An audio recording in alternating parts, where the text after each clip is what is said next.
Hello दोस्तों, आप सभी का स्वागत है हमारे यूट्यूब चैनल एसएससी कोचिंग पे।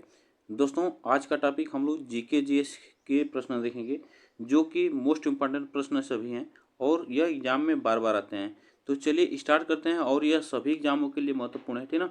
तो चलिए स्टार्ट करते हैं हम लोग आज के प्रश्न। और यह सभी एग्जाम देखिए, सभी प्रश्न जो है एग्जाम में पूछे भी गए हैं। देखिएगा, आज का पहला प्रश्न है, भगवान बुद्ध को ज्ञान की प्राप्ति कहाँ हुई थी। तो भगवान बुद्ध को ज्ञान की प्राप्ति जो हुई थी वो बोध गया में हुई थी, ठीक ना। आर्य समाज की स्थापना किसने किया था। तो आर्य समाज की स्थापना स्वामी दयानंद ने किया था, ठीक ना। आगे चलते हैं, पंजाबी भाषा की लिपि कौन सी है। तो पंजाबी भाषा की लिपि जो है गुरुमुखी है। भारत की मुख्य भूमि का दक्षिणतम किनारा कौन सा है। तो वह कन्याकुमारी है, ठीक ना, कन्याकुमारी। आगे चलते हैं, देखिएगा, भारत में सबसे पहले सूर्य किस राज्य में निकलता है। तो यह सबसे पहले सूर्य जो है अरुणाचल प्रदेश में निकलता है। अरुणाचल प्रदेश में इंसुलिन का प्रयोग किस बीमारी के उपचार में होता है। तो यह मधुमेह बीमारी के उपचार में होता है। आगे चलते हैं, बिहू किस राज्य का प्रसिद्ध त्यौहार है। तो यह असम राज्य का प्रसिद्ध त्यौहार है, इसको याद रखना, असम राज्य का है। कौन सा विटामिन आंवले में प्रचुर मात्रा में मिलता है। तो विटामिन सी मिलता है। भारत का प्रथम गवर्नर जनरल कौन था। तो विलियम बेंटिंक था, ठीक ना। आगे चलते हैं, देखिएगा, कागज का आविष्कार किस देश में हुआ था। तो कागज का आविष्कार चीन में हुआ था। गौतम बुद्ध का बचपन का नाम क्या था। तो सिद्धार्थ था, ठीक ना। भारत में सशस्त्र बलों का सर्वोच्च सेनापति कौन होता है। तो वह याद रखना, राष्ट्रपति होता है। रतौंधी किस विटामिन की कमी से होता है। तो यह विटामिन ए की कमी से होता है। पोंगल किस राज्य का त्यौहार है। तो यह तमिलनाडु का त्यौहार है, इसको याद रखना। गिद्धा और भांगड़ा, यहाँ पे होगा भांगड़ा, इसको याद रखना। गिद्धा और भांगड़ा किस राज्य के लोक नृत्य है। तो यह पंजाब राज्य के लोक नृत्य है। टेलीविजन का आविष्कार किसने किया था। तो जॉन लोबी बियर्ड ने टेलीविजन का आविष्कार किया था। भारत की पहली महिला शासिका कौन थी। तो भारत की पहली महिला शासिका जो थी वह रजिया सुल्तान थी। मछली किसकी सहायता से सांस लेता है। तो वह गलफड़ों की सहायता से सांस लेता है। इंकलाब जिंदाबाद का नारा किसने दिया था। तो इंकलाब जिंदाबाद का नारा दिया था यह भगत सिंह ने दिया था।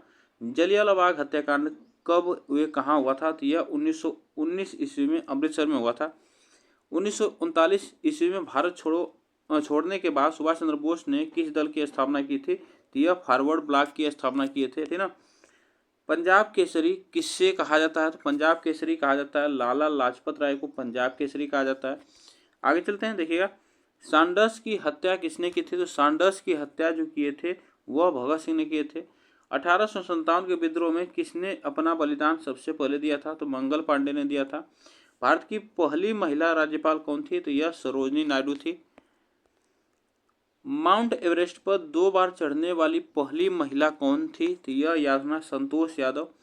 ब्रह्म समाज की स्थापना किसके द्वारा की गई। तो यह राजा राम मोहन राय के द्वारा की गई थी। स्वामी दयानंद सरस्वती का मूल नाम क्या था। तो यह उनका मूल नाम था मूल शंकर था, ठीक ना, मूल शंकर था। वेदों की ओर लौटो का नारा किसने दिया था। वेदों की ओर लौटो का नारा दयानंद सरस्वती ने दिया था। रामकृष्ण मिशन की स्थापना किसने की थी। तो स्वामी विवेकानंद ने रामकृष्ण मिशन की स्थापना की थी। वास्को डी गामा भारत कब आया था। तो 1498 ईस्वी में भारत आया था। वास्को डी गामा कहाँ का रहने वाला था, पूछा जाता है। तो यह पुर्तगाल का रहने वाला था। हवा महल कहाँ स्थित है। तो हवा महल जो याद रखना जयपुर में स्थित है। सिख धर्म का संस्थापक सिख गुरु को माना जाता किस सिख गुरु को माना जाता है। यह गुरु नानक को माना जाता है, ठीक ना। सिखों का प्रमुख त्यौहार कौन सा है। तो वह होता है बैसाखी, याद रखना। लौह पुरुष किस महापुरुष को कहा जाता है। तो सरदार वल्लभ भाई पटेल को कहा जाता है। नेताजी किस महापुरुष को कहा जाता है। तो यह सुभाष चंद्र बोस को कहा जाता है। आगे चलते हैं, दिल्ली स्थित लाल बहादुर शास्त्री की समाधि का नाम क्या है। तो यह पूछा जाएगा एग्जाम में। तो यह विजय घाट है, ठीक ना, विजय घाट। महाभारत के रचयिता कौन है। तो महर्षि वेद व्यास हैं। अर्थशास्त्र नामक पुस्तक किसने लिखी। तो यह याद चाणक्य कौटिल्य ने लिखी है। जय जवान जय किसान का नारा किसने दिया था। तो जय जवान जय किसान का नारा लाल बहादुर शास्त्री ने दिया था। संविधान सभा का अस्थायी अध्यक्ष कौन थे। तो याद रखना, डॉक्टर राजेंद्र प्रसाद थे। संविधान सभा की प्रारूप समिति के अध्यक्ष कौन थे। तो डॉक्टर भीमराव अंबेडकर थे। विश्व रेड क्रॉस दिवस किस तारीख को मनाया जाता है? तो यह याद रखना 8 मई को विश्व रेड क्रॉस दिवस मनाया जाता है। सूर्योदय का देश के नाम से कौन सा देश प्रसिद्ध है? तो जापान है, याद रखना जापान है। अंतर्राष्ट्रीय महिला दिवस किस तिथि को मनाया जाता है? तो अंतर्राष्ट्रीय महिला दिवस जो मनाया जाता है 8 मार्च को मनाया जाता है। क्षेत्रफल की दृष्टि से भारत में सबसे छोटा राज्य कौन सा है? तो यह याद रखना गोवा है। ओणम किस राज्य का प्रसिद्ध त्यौहार है? तो यह केरल राज्य का प्रसिद्ध त्यौहार है। देखिएगा, दिल्ली भारत की राजधानी कब बनी? तो दिल्ली जो है भारत की राजधानी 1911 में बनी थी। सबसे चमकीला ग्रह कौन सा है? तो शुक्र जो है सबसे चमकीला ग्रह है। भारत का राष्ट्रीय पशु कौन सा है? तो बाघ है, याद रखना। भारत का राष्ट्रीय पक्षी कौन सा है? तो यह मोर है, ये भी आप याद रखिएगा। देखिएगा, भारत का राष्ट्रीय जलीय जीव कौन सा है? तो भारत का राष्ट्रीय जलीय जीव आपसे पूछा जाएगा तो गंगा डॉल्फिन है। भारत का राष्ट्रीय फूल याद रखना कमल है। अब भारत का राष्ट्रीय खेल याद रखना हॉकी है, ठीक ना। देखिएगा नेक्स्ट आगे, भारत के राष्ट्रीय झंडे की लंबाई और चौड़ाई का अनुपात कितना है? तो 3:2 यहाँ पे 2 होगा, यह याद रखना। भारत का राष्ट्रगान किसने लिखा? तो भारत का राष्ट्रगान रविंद्रनाथ टैगोर ने लिखा है। अब भारत का राष्ट्रीय गीत कौन सा है? तो यह याद रखना वंदे मातरम है, यह वंदे मातरम राष्ट्रीय गीत है। भारत का राष्ट्रीय गीत किसने लिखा अगर पूछा जाए तो बंकिम चंद्र चटर्जी ने लिखा है। महात्मा गांधी को राष्ट्रपिता सबसे पहले किसने कहा था? तो यह याद रखना नेताजी सुभाष चंद्र बोस ने कहा था। हमारी राष्ट्रीय पंचांग कौन सी है? तो यह शक संबोध हमारी राष्ट्रीय पंचांग है। आगे चलते हैं। राष्ट्रगान गाने की अवधि कितनी है? तो यह याद रखना 52 सेकेंड है राष्ट्रगान गाने की अवधि। रेडियो एक्टिवता की खोज किसने की थी? तो हेनरी बेकरल ने की थी रेडियो एक्टिवता की खोज। पेसमेकर का संबंध शरीर के किस अंग से है? तो यह याद रखना हृदय से पेसमेकर का संबंध है। मानव शरीर की किस ग्रंथि को मास्टर ग्रंथि कहा जाता है? तो यह पीयूष ग्रंथि को मास्टर ग्रंथि कहा जाता है। कार्बन का सर्वाधिक शुद्ध रूप कौन सा है? तो वह याद रखना हीरा है। एक्सरे का आविष्कार किसने किया था? तो यह रांटजन ने किया था एक्सरे का आविष्कार। देखिएगा, किस धातु का प्रयोग मानव द्वारा सबसे पहले किया गया था? तो यह तांबा का प्रयोग किया गया था। अंतरिक्ष यात्री को बाह्य आकाश कैसा दिखाई देता है? तो वह याद रखना काला दिखाई देता है। दूरबीन का आविष्कार किसने किया था? तो यह गैलीलियो ने किया था, गैलीलियो ने। दिल्ली स्थित महात्मा गांधी की समाधि का नाम क्या है? तो यह याद रखना उसका नाम है राजघाट। भारत में पहली रेल कहाँ से कहाँ तक चली थी? तो यह बम्बई, जो अब वर्तमान में यहाँ पे वर्तमान होगा, ठीक ना, वर्तमान में मुंबई से ठाणे तक चली थी। यह याद रखना 1853 में, ठीक ना, 1853 में चली थी। देखिएगा, भारत में पहली बार मेट्रो रेल सेवा किस नगर में आरंभ की गई? तो यह कोलकाता में की गई थी। और भारत में रेल का आरंभ किस सन में हुआ था? तो 1853 में हुआ था, ये भी याद रखना। भारत की प्रथम महिला मुख्यमंत्री कौन थी? तो भारत की प्रथम महिला मुख्यमंत्री जो थी वो श्रीमती, यहाँ पे श्रीमती होगा, ठीक ना, श्रीमती सुचिता कृपलानी थी। आगे चलते हैं, देखिएगा, संयुक्त राष्ट्र संघ की स्थापना कब हुई थी? संयुक्त राष्ट्र संघ की स्थापना 24 अक्टूबर 1945 को हुई थी। आगे देखिएगा, संयुक्त राष्ट्र संघ का मुख्यालय कहाँ पे है? तो यह याद रखना न्यूयॉर्क में। कहाँ पे? न्यूयॉर्क में है।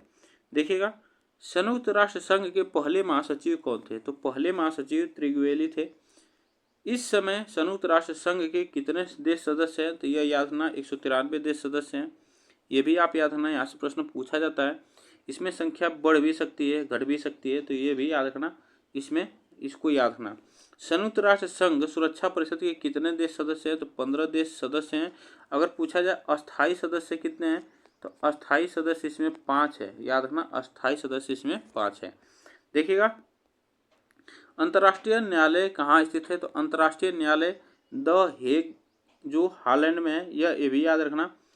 संयुक्त राष्ट्र महासभा में हिंदी में भाषण देने वाले भारतीय कौन थे? तो यह अटल बिहारी वाजपेयी थे, ठीक ना। संयुक्त राष्ट्र महासभा में इन्होंने हिंदी में भाषण दिया था, यह अटल बिहारी वाजपेयी ने। संयुक्त राष्ट्र संघ सुरक्षा परिषद के अस्थायी सदस्य कितने वर्ष के लिए चुने जाते हैं? तो 2 वर्ष के लिए चुने जाते हैं। संयुक्त राष्ट्र संघ का 193वां सदस्य कौन सा देश बना? तो यह दक्षिण सूडान बना, ये भी याद रखना।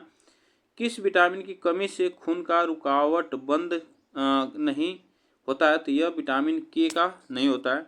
देखिएगा, हिंदी दिवस कब मनाया जाता है? हिंदी दिवस मनाया जाता है 14 सितंबर को हिंदी दिवस मनाया जाता है। संविधान के किस अनुच्छेद द्वारा हिंदी को राष्ट्रभाषा घोषित किया गया था? अनुच्छेद 343 द्वारा यह हिंदी को राष्ट्रभाषा घोषित किया गया था। ओलंपिक खेलों का आयोजन कितने वर्षों बाद होता है? यह 4 वर्ष बाद होता है। अंतर्राष्ट्रीय मानव अधिकार दिवस कब मनाया जाता है? तो यह 10 दिसंबर को मनाया जाता है। हरियाणा की कौन सी नस्ल की भैंस प्रसिद्ध है? तो मुर्रा जो है हरियाणा की नस्ल की भैंस प्रसिद्ध है। देखिएगा, प्रसिद्ध शीतला माता मंदिर कहाँ स्थित है? तो यह गुड़गांव में है, ठीक ना, गुड़गांव में। देखिएगा, हरियाणा का क्षेत्रफल कितना वर्ग किलोमीटर है? तो यह 44,212 वर्ग किलोमीटर है। हरियाणा के पहले मुख्यमंत्री कौन थे? तो पंडित भगवत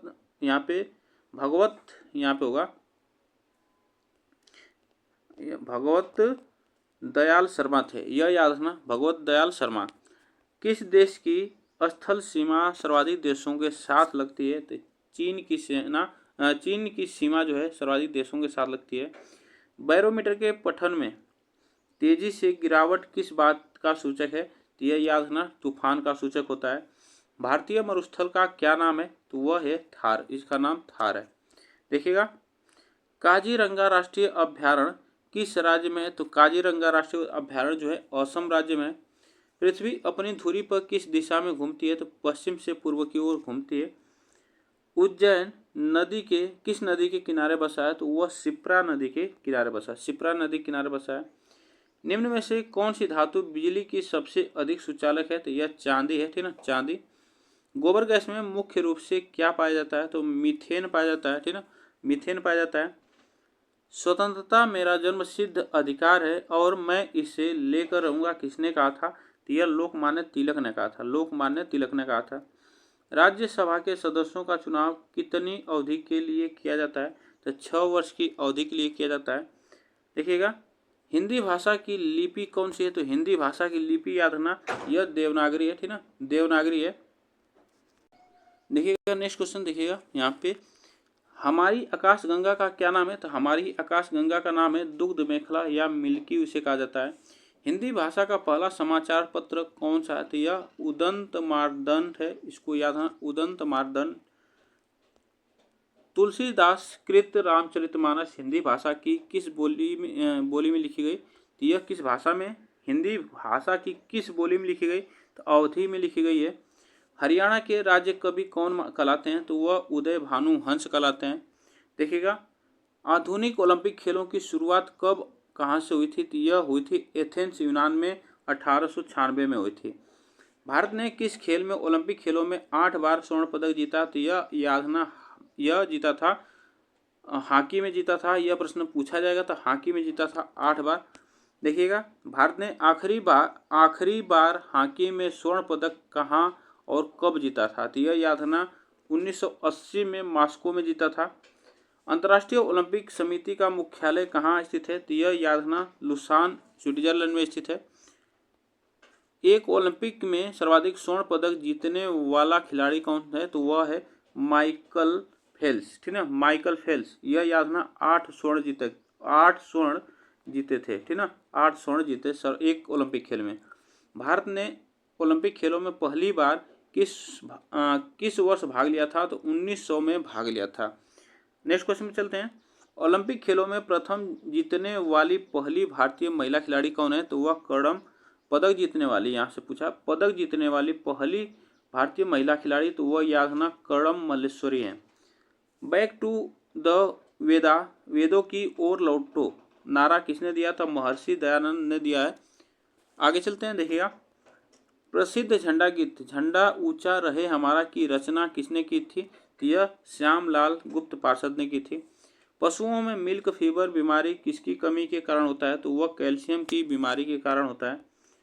मानव शरीर के किस अंग द्वारा यूरिया को रक्त से फिल्टर किया जाता है? तो वह किया जाता है गुर्दे से, है ना, गुर्दे से किया जाता है। किस एकमात्र भारतीय को अर्थशास्त्र में नोबेल पुरस्कार मिला था? तो यह प्रोफेसर अमृत सेन, याद रखना, प्रोफेसर अमृत सेन को मिला था। भारत रत्न उस्ताद बिस्मिल्लाह खां किस वाद्य यंत्र के वादन में विख्यात रहे? तो यह शहनाई में विख्यात रहे। भारत के अंतिम गवर्नर जनरल कौन थे? तो यह सी राजगोपालाचारी थे, ठीक ना, सी राजगोपालाचारी थे। नेक्स्ट देखिएगा, आगे क्वेश्चन पे देखिएगा, भिलाई इस्पात संयंत्र का निर्माण किस देश के सहयोग से किया गया था? तो रूस के सहयोग से किया गया था। विश्व में माउंट एवरेस्ट पर चढ़ने वाली खिलाड़ी प्रथम महिला कौन है? तो यह याद रखना, प्रथम चढ़ने वाली यहाँ पे होगा, चढ़ने वाली प्रथम महिला कौन है? तो यह याद रखना, विश्व में माउंट एवरेस्ट पर चढ़ने वाली जापान की जुनको तबाई हैं, यह आप याद रखना। पीलिया किस अंग का रोग है? तो यह यकृत लीवर का ये रोग है, यह याद रखना। आगे चलते हैं। द्रव सभी दिशाओं में समान दाब पारित करता है, यह कथन किस नियम से संबंधित है? तो यह कथन है पास्कल का नियम से संबंधित है। क्लोरोफिल का खनिज घटक क्या है? तो वह मैग्नीशियम है, ठीक ना, मैग्नीशियम। एलपीजी गैस में क्या होता है? तो एलपीजी गैस में याद रखना ब्यूटेन होता है। किसने सर्वप्रथम अशोक के अभिलेखों को पढ़ा था? तो यह जेम्स प्रिंसेस ने पढ़ा था। किस बौद्ध भिक्षु के प्रभाव में अशोक ने बौद्ध धर्म ग्रहण किया था? तो उपगुप्त के प्रभाव से। आगे चलते हैं, देखिएगा, कौन सा मुगल बादशाह अशिक्षित था? तो यह याद रखना, अकबर जो था यह अशिक्षित था, मुगल बादशाह था। अमृतसर शहर की स्थापना किसने की थी? तो गुरु रामदास ने की थी। गदर पार्टी का संस्थापक कौन था? तो यह लाला हरदयाल था, ठीक ना, लाला हरदयाल। सिख इतिहास में लंगर प्रथा किसने शुरू की थी? तो यह याद रखना, गुरु नानक देव ने शुरू की थी। सबसे प्राचीन वेद कौन सा है? तो यह ऋग्वेद है, ठीक ना, ऋग्वेद है। किस सुल्तान ने अपनी राजधानी दिल्ली से दौलताबाद स्थानांतरित की थी? यह याद रखना, मोहम्मद बिन तुगलक ने की थी। नेक्स्ट क्वेश्चन में चलते हैं। प्रथम पंचवर्षीय योजना कब प्रारंभ हुई? तो प्रथम पंचवर्षीय योजना जो प्रारंभ हुई थी 1951 में हुई थी। चीनी यात्री वेन सांग ने किस विश्वविद्यालय में अध्ययन किया? तो यह नालंदा विश्वविद्यालय में अध्ययन किया था। कौन सा रक्त समूह सर्वदाता कहलाता है? तो कौन सा रक्त समूह सर्वदाता कहलाता है? तो यह वो रक्त समूह कहलाता है सर्वदाता। मनुष्य के शरीर में कितनी हड्डियां होती हैं? तो 206 हड्डियां होती हैं। सूर्य के प्रकाश से कौन सा विटामिन प्राप्त होता है? तो विटामिन डी प्राप्त होता है, ठीक ना। मादा एनाफिलीज मच्छर के काटने से कौन सा रोग होता है? तो यह होता है मलेरिया, ठीक ना, यह याद रखना। और आज के लिए इतने प्रश्न हम लोग करेंगे। आप बताइएगा ये प्रश्न कैसे लगे। वीडियो को एक बार लाइक शेयर जरूर कर दीजिएगा। तब तक के लिए थैंक यू सो मच आप सभी को। फिर मिलेंगे नेक्स्ट वीडियो में।